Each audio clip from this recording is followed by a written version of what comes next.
Paco Ignacio Taibo, escritor, director del Fondo de Cultura Económica, pero que hoy está con nosotros aquí, activista, historiador y escritor. Paco, buenas tardes. Buenas tardes. Paco, gracias por estar aquí. Leí la parte de tu intervención ayer en el acto en el que se conmemoró los 12 años del inicio de Morena como asociación civil en un 2 de octubre de 12 años atrás.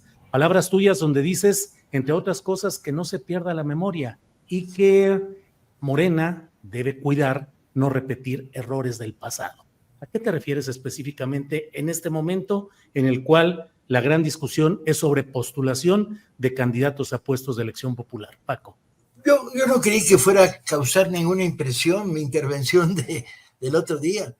Yo quería relacionar muy transparentemente la conexión entre 12 años de Morena y Movimiento 68, para decir que si algo anima al estilo o el espíritu de Morena, pues la herencia del movimiento anti-autoritario, antidictadura del Movimiento 68. Si de paso me refería a que hay que tener cuidado contra los triunfalismos excesivos, contra la visión de todo va muy bien, es que hay que reflexionar sobre muchas partes de la historia de la izquierda de este país, entre ellas el triste paso por la experiencia del PRD. Somos el único partido planetario que tuvimos que fundarnos 2 veces, porque la primera, el producto se pudrió entre las manos. Leí que dijiste, tenemos que apretar la marcha, tenemos que volver a este partido de nuevo, el partido del pasado, de la memoria, de no cometer los mismos errores, de construir por delante el servicio al pueblo. ¿Qué errores se están cometiendo, Paco? Los mismos errores a los que me refería, la historia, como de repente el conglomerado que salimos de los movimientos sociales de la década de los 60, los 70, los 80, de repente construye un partido como el PRD, y yo hacía referencia a un momento trágico, pero significativo, porque es la muestra de lo que era y lo que fue el PRD, que era aquella reunión del Consejo Nacional donde forzamos al Comité Nacional a que se leyera y se pasara lista de presente a los más de 500 asesinados por el gobierno. Y mientras esto sucedía, íbamos leyendo nombre a nombre. La parte de atrás del Consejo se reunían los cabecillas chuchos del PRD a negociar una candidatura política de un gobernador poblano que era, entre otros, uno de los responsables de algunas de las muertes. Quería hacer memoria de esto, porque me parece que solo la memoria salva, man. Solo la memoria te permite una conexión diferente con el pasado. Yo entiendo claramente, que así como en el 18 hubo que construir un frente de una gran amplitud para poder ganar unas elecciones que se negaban a la izquierda a través de los mecanismos de los fraudes sistemáticos, y hubo que crear decenas de alianzas, sonrisas, incorporaciones, para lograr tener, como lo hizo Andrés brillantemente, una mayoría aplastante que no tuviera discusión. Hoy se produce un fenómeno similar. Yo creo que tanto él como Claudia están construyendo la mayoría para el 24, y la construyen sonriendo, ampliando, negociando, y me parece bien, no me parece pecaminoso. Lo que me parece pecaminoso es que de abajo hacia arriba, lo más rico que tiene Morena es su historia, su pasado y su base militante. Que ésta opine y que no deje que el sapo recién llegado ascienda vertiginosamente las caminos que lo llevan a subir la pendiente de los cargos públicos, hasta como si fuera paseo triunfal. Hay que preguntarse eternamente en el proceso de las encuestas, ¿y este candidato de dónde viene? ¿Y qué es? ¿Cuál es su pasado? ¿Qué aporta? Suma, cierto, suma, probablemente, pero hay veces en que pareciera, y fue en la época del PRD donde esto se dio con gran frecuencia, que ganar es perder. Ganar una candidatura es perder, porque llevas al poder a cuates que representan lo contrario de lo que tú estás pensando y proponiendo. En ese planteamiento, el plan C de votar de manera generalizada por las plantillas o planillas que se propongan, ¿te parece una opción adecuada para lo que viene o hay que ejercer discernimiento caso por caso? Yo soy partidario de la unidad y en este sentido el mensaje unitario que manda muy claramente tanto Andrés como Claudia me parece correcto. Me parece que hay que ganar y que hay que llevar los mejores a la encuesta, pero hay que opinar en el proceso de las encuestas para dar camino a los que me parecen más representativos de una posición que lo que hace es decir, vinimos a servir al pueblo, no a hacer carrera política. Pero en ese esquema es votar por quienes se propongan de manera crítica, es decir, ya los presentó el proceso interno con encuestas que siempre tienen impugnaciones y sin embargo hay que votar generalmente por todos. ¿Eso sería? Déjame ver cómo son las encuestas. En principio mi posición es voy a votar por los candidatos de Morena.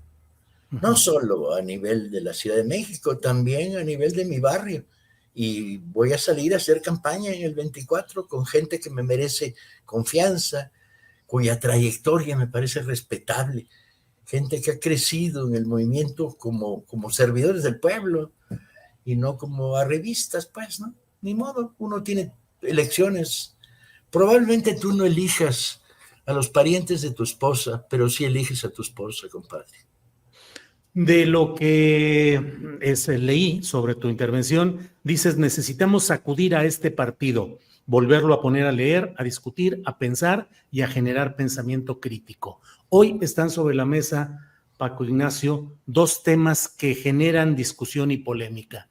La postura respecto al caso Ayotzinapa. Hoy el presidente de la República ha dicho que fundamentalmente fueron factores de autoridades locales y de delincuencia local o regional, y que eso no tiene nada que ver con Peña Nieto o con Salvador Cienfuegos en la participación del caso de Iguala. Y por otra parte, la postulación de Omar García Harfuch en la Ciudad de México como una de las piezas que pueden llegar a la encuesta todavía. Es decir, que puede ser el candidato en el futuro. ¿Qué piensas? ¿Cuál sería el pensamiento crítico respecto a esos temas? Mira, es curioso, si lo que quieres es que tenga definiciones contra una posición del gobierno expresada por el presidente o que exprese contradicciones contra la candidatura de Omar, no me parece que estaba en el centro de lo que yo decía. En el centro de lo que yo decía, entre otras cosas, había un llamado verdaderamente heroico a decir, necesitamos un partido que lea. Y me refería particularmente a leer la historia del 68, del 71, de los movimientos sindicales, de la defensa de la democracia, de la defensa de los perseguidos y los presos políticos. Me refería a cultivemos la memoria del partido. Y no voy a opinar sobre los encuestados, me merecen respeto los encuestados en la Ciudad de México, que es donde yo voto, y no quiero introducir discrepancias o valoraciones. Hay algunos que me gustan más, pero es un problema absolutamente personal y ya lo he expresado, porque me parece que corresponden mejor al perfil de quien debe gobernar hacia la izquierda la Ciudad de México.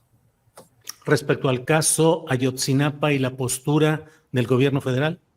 Yo creo que hay varias posturas del gobierno federal, porque por un lado está el informe del GIE que recibe a nuestro compañero de todos los sufrimientos en la comisión de investigación, por otro lado están las declaraciones, por otro están juicios pendientes.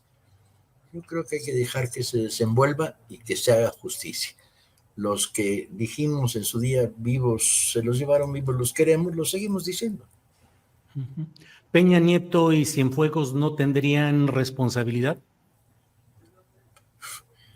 Es curiosa la pregunta. ¿Peña Nieto tendría responsabilidad? La pregunta es, ¿puede cometerse un acto como el de Ayotzinapa si no se había sido preparado previamente por una campaña para la destrucción de las normales rurales, generada desde el gobierno de Peña Nieto? ¿Puede un acontecimiento como este estar a la sombra del poder presidencial?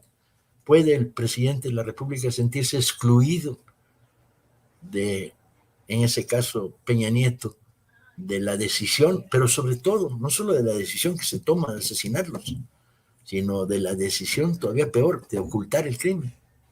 Yo creo que no. Que no puede excluirse de responsabilidad a Peña Nieto. Ese es mi punto de vista personal. Uh-huh.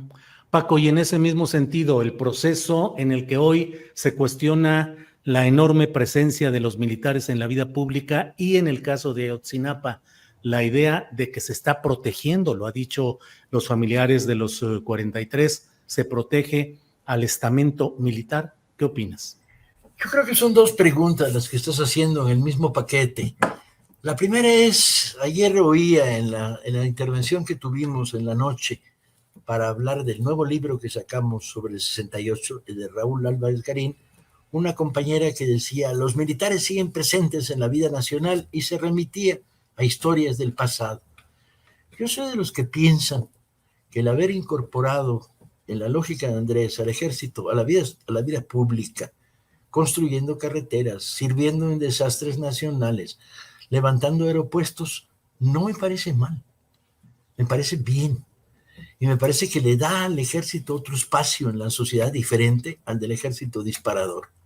En ese sentido, la primera pregunta que haces, mi opinión claramente es que no está mal que se haya incorporado al ejército a la construcción, a la realización de obra pública socialmente útil. Lo veo con sonrisa y simpatía. De hecho, estoy discutiendo como director del fondo la posibilidad de poner librerías en algunos de los paraderos del Tren Maya, a iniciativa de un general que, por cierto, me resultó lector y que me decía, ¿y qué libros vamos a poner en estos paraderos? ¿No? Sentido común y servicio social. Paco, ¿qué es este momento que estamos viviendo? ¿Qué genera más? ¿La propensión a escribir ficción o a escribir ciencia política y análisis político? Yo acabo de terminar una novela que no es novela. Se va a llamar en diciembre, en los últimos días de noviembre sale a la calle. Lamentablemente no sale a tiempo para presentarla en la Feria del Zócalo de la Ciudad de México en varios días. El 13 me parece que empieza la Feria de la Ciudad de México de octubre. Uh-huh. Y escribí un libro que es una novela, pero no es una novela. Es un ensayo, pero no es un ensayo. Es un testimonio, pero no es un testimonio. Es una historia personal, pero también es una historia de nosotros, los que llevamos militando desde hace 60 años, que se va a llamar Los Alegres Muchachos de la Lucha de Clases. Entonces, si me preguntas en estos momentos qué escribo, bueno, ya cambié de tema, ya estoy escribiendo otras cosas, pero lo que escribí, lo que recientemente terminé, es una cosa que es memoria, uh-huh, personal y colectiva, donde a lo mejor hasta apareces en alguna página cargando una máquina de escribir. Ándale. Oye, Los Alegres Muchachos. De la Lucha de Clases. Es un poco como lo que Pedro Salmerón señaló de los jóvenes valientes de la Liga Comunista 23 de septiembre. No, por favor, yo en principio no me pondría a mí mismo el membrete de valiente. Fuimos ciudadanos de una época y en esa época actuamos en consecuencia. Yo en aquella época a la que te haces referencia, pensaba que el camino no iba por el camino de la lucha armada. Yo pensaba que el camino iba por el de construir en el movimiento social y dediqué 5 o 6 años de mi vida a la reorganización de sindicatos democráticos. Y ese fue ¿crees que a la distancia ese fue el mejor camino? Es decir, queda desechada la opción de la lucha armada que en su momento se tuvo y lo mejor es la construcción democrática y en la lucha social hoy. Yo creo que entonces el camino que yo elegí, y no le pido a nadie que comparte esta visión, porque es una visión que se generó en el pasado y en el pasado vivió. Algunos se fueron a crear sindicatos campesinos en Veracruz, en Puebla, otros a crear organizaciones y a levantar organizaciones sociales en barrios en Monterrey, en Zacatecas, en Durango, otros a reconstruir sindicatos universitarios. Yo me fui a organizar sindicatos democráticos porque tengo familiarmente una tradición sindicalista. Mis abuelos fueron sindicalistas. Y entonces, bueno, me tocaba el corazón y por ahí me fui. Pero yo no le puedo andar corrigiendo el pasado a nadie. Yo lo que sí creo es que hubo una generación generada en el movimiento 68 que dijo no más autoritarismo priista asesino. Y dijimos, pues seamos consecuentes para todo el resto de nuestra vida, tratemos. Ese camino de la lucha de la izquierda social persiste hoy. Y lo que pregunto, ¿esa izquierda social está bien representada e integrada en los partidos de la izquierda electoral? No lo sé, no sé qué tan fieles seamos al pasado. Lo que sé es que muchos de los compañeros con los que me tropiezo todos los días, funcionarios hoy de este gobierno, con vocación de servidores del pueblo y no con vocación de burócratas, algunos de los candidatos con los que me tropiezo por aquí y por allá, son buenos representantes de la herencia del 68. ¿Mayoría o minoría? No los he contado. ¿Tú los cuentas? Yo sí veo una minoría, yo veo muchos Los representantes, los gobernadores. buenos somos minoría. Los buenos son minoría, sí, yo creo eso. Ah, que la En canción. los puestos directivos, en las gubernaturas, en las senadurías, en las diputaciones federales, en los congresos. Bueno, espero que no hagas extensivo eso al Fondo de Cultura, No, donde donde yo digo que los buenos somos mayoría. y no lo dudo, y creo que tú eres parte justamente de ese arribo de una izquierda social a la opción del trabajo desde dentro de las instituciones. Pero ¿qué tantos hay como tú, Paco Ignacio? Yo creo que bastantes más de los que parece, afortunadamente. Pero bueno, es un problema cuantitativo, hay que ponerse a contar. Yo sí me siento representado por Claudia, que viene del movimiento social. Me siento representado por Clara, me siento representado por algunos candidatos a gobiernos estatales, etcétera. ¿Seremos los más o los menos? Yo no sé si seremos los más o los menos, pero en vía de mientras vamos a ganar las elecciones. ¿Cuál es la visión respecto a esa binomio purismo o pragmatismo? Hay en este momento en Morena, en la 4T, una corriente que busca el purismo o el pragmatismo, Paco. Yo creo que atribuirnos a los que estamos en el área izquierda de Morena, evidentemente en Morena hay a la izquierda, a la derecha, a la sepa su madre, a la buscachambas, a la servicio al pueblo. Pues creo que en Morena hay todo, ¿no? Entonces atribuirnos el concepto de puristas es más comprar el traje nuevo y la corbata antes de tener la posibilidad de ir a la fiesta, ¿no? Paco, Pragmáticos, pues todos hemos sido pragmáticos. Los que pensamos que el cambio profundo era posible en los 60s y en el movimiento 68, pues de repente optamos por la vía electoral.